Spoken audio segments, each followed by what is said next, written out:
Everyone, welcome into Cypress tutorial. Today in this tutorial, we will learn how to handle JavaScript alerts and confirmation pop-up in Cypress. These alerts can interrupt test flows, so we will see how Cypress automatically handles them and how we can customize their behavior when needed. So let's begin. Create a new test file.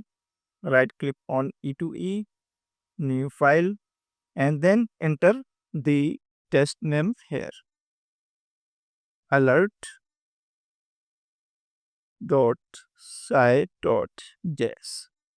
Now, first we need to enter some common value which is reference type. We need to enable IntelliSense, so we need to enter reference type is equal to Cypress.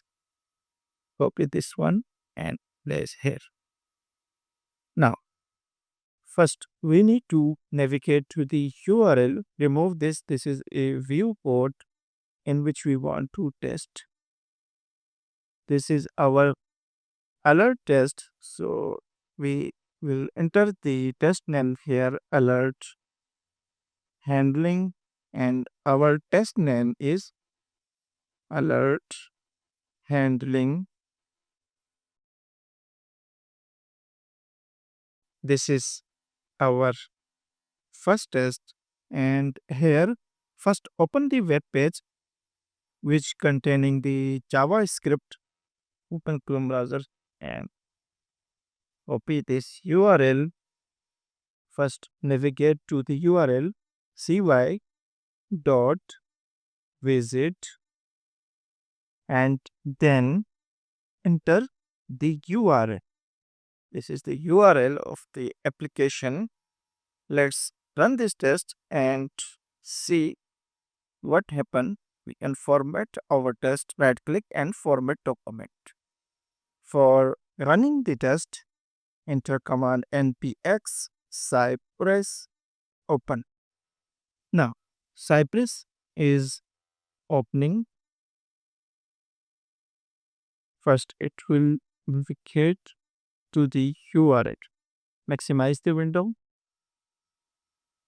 Now, click on configured and then select the browser. After selecting the browser, click on start E2 testing in Chrome.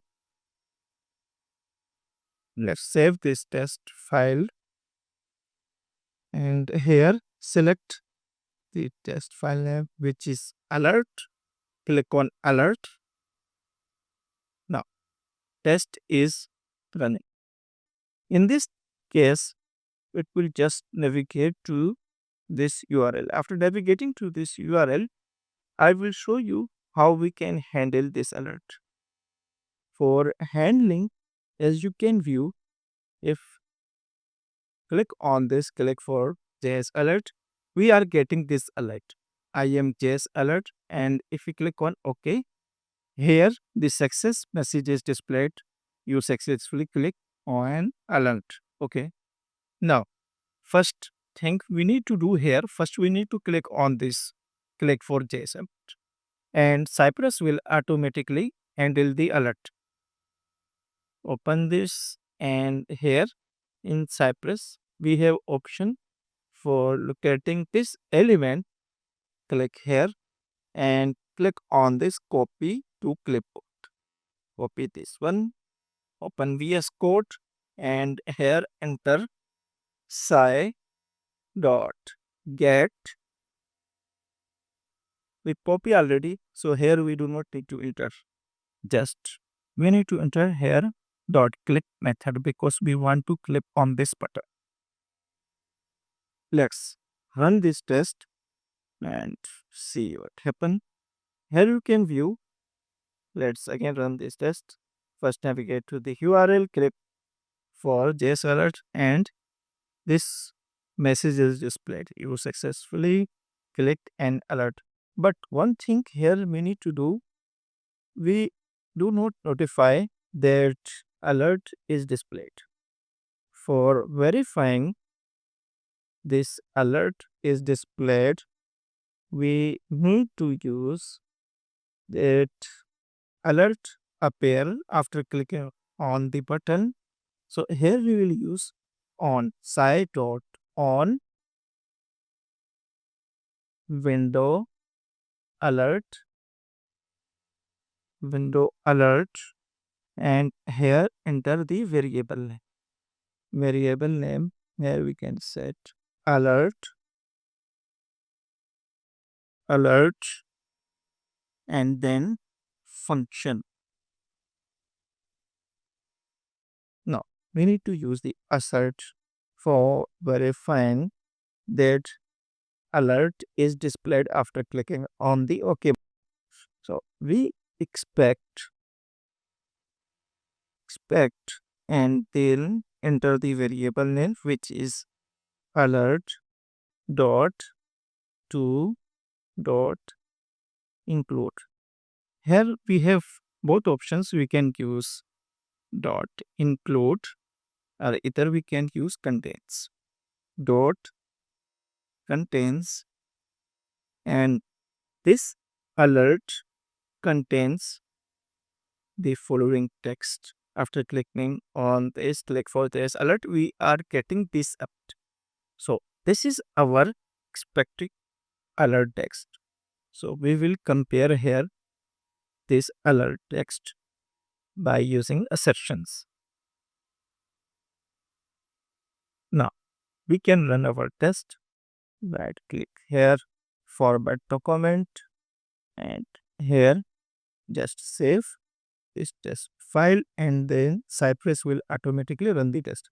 Here you can view assert expected IM.js alert to include IM.js alert, because our expected alert text is equal to this expected text, which is IM.js.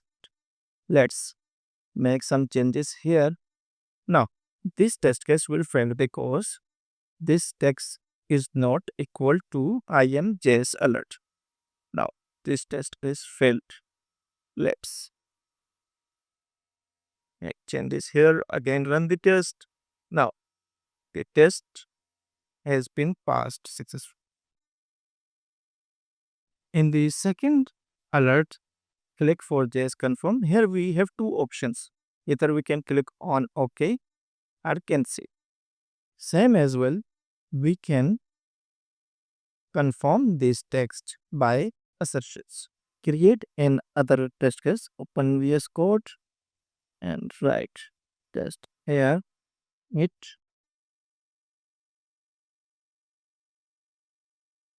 JS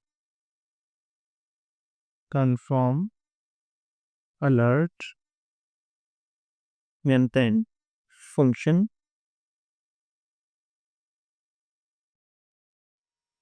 In this block, we will write the test case here. First, we need to click on this button, which is click for JS confirm. Copy this URL and enter the URL here, site or visit. First, navigate to this URL and then use the site or cat for duplicating the element. Open is and click on this. Click for JS confirm. Copy this one and enter here. We need to click on this button. So here we will use click method. After clicking on this button, we need to verify whether this text is showing or not in alert, which is IM.js confirm. Let's run this test and see what happens. As you can view, click on this alert. Now we need to verify the text in alert. So here we will use site dot on window confirm, and then enter the variable name here. You can enter variable name here, confirm, alert, and then function. You can view files when an caught exception or handle rejection. This is the variable. Now, inside, use the assert. We are expecting this is text, which is I am just confirm. Copy this complete text. This is our expected text. Expect and then enter the variable name. Variable name is confirm alert dot to dot contains. Here we can use contains or include this alert contains this text. I am JS confirm. To enter the variable name same, here we enter the variable name different. So same as well, we need to enter the variable name here, confirm alert, and then enter the bracket here. Remove this brackets here. Now we can run our test. Let's first format this document. Now save this test file and then Cypress will automatically run the test. As you can view this first test case, our expected text is I am just alert. In the second, we are expecting INJS confirm to include INJS content. Both texts are equal, so our test is has been passed. I hope this video helped you understand how to work with alerts in Cypress. If you found it useful, don't forget to like, share, and subscribe to SQ World for more testing tutorials. Thanks for watching and see you in the next video.